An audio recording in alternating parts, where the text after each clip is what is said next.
Good morning friends. तो आज का टॉपिक है नट एंड बोल्ट। तो हमेशा इंटरव्यू में क्वेश्चन ये आता है कि मान लीजिए बोल्ट का साइज 20 है तो आपका नट का साइज़ कितना होगा। तो नट और बोल्ट में हमेशा कन्फ्यूजन रहता है कि कौन सा नट है और कौन सा बोल्ट है। तो ये कन्फ्यूजन को आज हम लोग दूर करेंगे। आप लोग जैसे देख पा रहे होंगे, ये एक नट है, उसका मान लीजिए डायमीटर है D। तो उसका जो है आपका बोल्ट का साइज सिंपली होगा 1.5D। मान लीजिए D is 20, then 1.5 into 20 equal to 30, मतलब उसका नट का साइज होगा 30।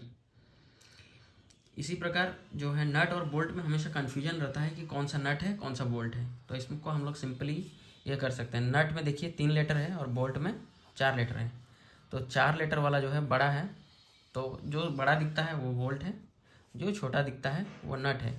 तो ये आपका कन्फ्यूजन दूर हो गया है कि नट कौन सा है और बोल्ट कौन सा है। तो वाशर का साइज कितना होना चाहिए, वो होना चाहिए 0.15D। मतलब आपका डायमीटर अगर 20 है तो वो 3 mm का होना चाहिए। इसी प्रकार आपका हेड का साइज कितना होना चाहिए, 0.75D। ओके, 30 mm होना चाहिए हेड का साइज। और आपका और एक इसमें जानकारी आप लोगों को देना चाहेंगे कि आपका जो 2 प्रकार का बोल्ट होता है, एक होता है हाफ थ्रेड है और एक फुल थ्रेड है।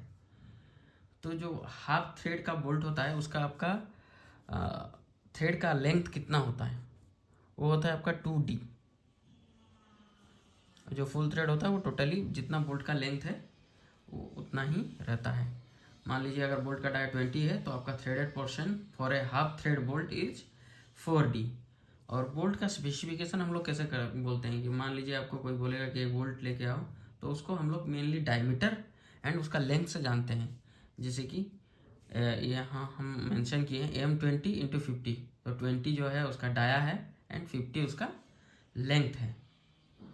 इसी प्रकार अगर उसमें और डीप जाएंगे तो उसमें डिफरेंट टाइप्स का थ्रेड्स रहता है, तो उसको हम लोग एक अलग से वीडियो में डिस्कस करेंगे।